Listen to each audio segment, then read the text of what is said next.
দেখো বন্ধুরা, আমাদের গাছের বেল এটা প্রথমবার গাছে বেল হয়েছে। অনেক পুরনো গাছ, বেল হয় না। এবার অনেক বছর পর বেলটা হয়েছে, প্রথম বেল হয়েছে। এটা শিব ঠাকুরের মাথায় দেবো কালকে শিবরাত্রিতে।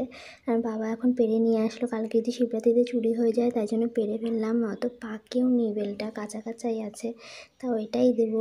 কারণ আমি ভেবে রেখেছিলাম অনেক দিন আগে থেকে যে শিবরাত্রিতে এই বেলটাকে পেরে দেবো। তো শিবরাত্রির দিন অবধি বেলটা পাকলো না, কি করা যাবে, কাঁচাটাই দেবো ভেবে রেখেছি। আর আজকেই পেরে দিল, কালকে শিবরাত্রি, আজকেই পেরে ফেললো। কারণ যদি কালকে চুরি হয়ে যায় তাই জন্য আমাদের এখানে আবার ফুল টুল চুরি হয়। বেল মানে যদি বেলটাও চুরি হয়ে যায়, কালকে তো শিব ঠাকুর শিবরাত্রি, তাই জন্য বেলটা যদি কেউ চুরি করে নিয়ে যায়, তাড়াতাড়ি করে পেরে নিল আজকে। প্রথম বেল এবার গাছের, অনেক বছর পর বেলটা হলো। টাটা, কেমন হয়েছে বলো। গুড মর্নিং বন্ধুরা। আজকে সকালবেলা ঘুম থেকে উঠে একটাই চিন্তা যে ভোলে বাবার পুজো দিতে হবে। আজকে শিবরাত্রি, 11টার সময় হচ্ছে কী বলে চতুর্দশী লাগবে 11টার সময়। তো মা বলছে যে ফুল আছে, ফুলগুলো না কালকে তুলে রেখেছিল। কালকে বেলটা যেমন তুলে রেখেছিল, কালকে ফুলটাও তুলে রেখেছিল, কারণ ফুলগুলোও চুরি হয়ে যাবে। এটা আমাদের বাড়ির সামনেই গাছটা, আর অনেক ফুল হয়েছে। আমি ভেবেছিলাম, আমি আবার বাবা যখন ফুল তুলতে গেলো বললাম যে ফুলগুলো কিন্তু সব তুলো না, অনেকে নিতে পারে, তাই জন্য।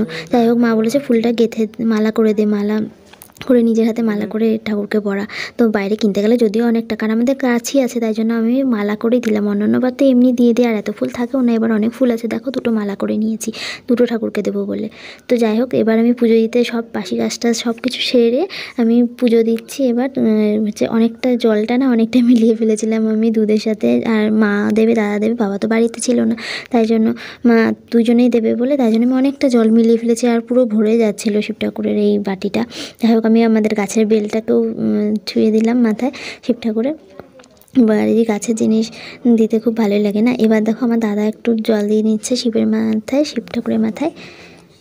এবার আমার মা দিয়ে নিচ্ছে জল। তো যাই হোক, এবার আমি শিব ঠাকুরটাকে সিংহাসনের ভিতরে না পেতে সামনেটায়, মা বললো সামনেটায় দিয়ে নে। তারপর নিচে একটা আসন পেতে আমি এখানটায় বসিয়েছি। এখানটা শিব ঠাকুরটাকে মুছে টুছে নিয়ে তারপর বসিয়েছি। একদম ঠাকুরটা পুরো চকচক করছিলো দুধ জল দিয়ে ধোয়ার, মানে স্নান করানোর পর। তো আমি যে মালাটা গেঁথেছিলাম ওই মালাটা দিয়ে আমি ঠাকুরকে মাথায় দিয়ে দিলাম। আর আমাদের না ওই নাক থাকে না, ওটা না আমি কিনতে গেছিলাম, কিন্তু ওইটা ছিল মানে ভালো খুব ঠিকঠাক লাগলো না, তাই জন্য কিনিনি। এর পরের বছর আশা করি ওই নাকটা কিনে ওইটাও দেবো ঠাকুরকে।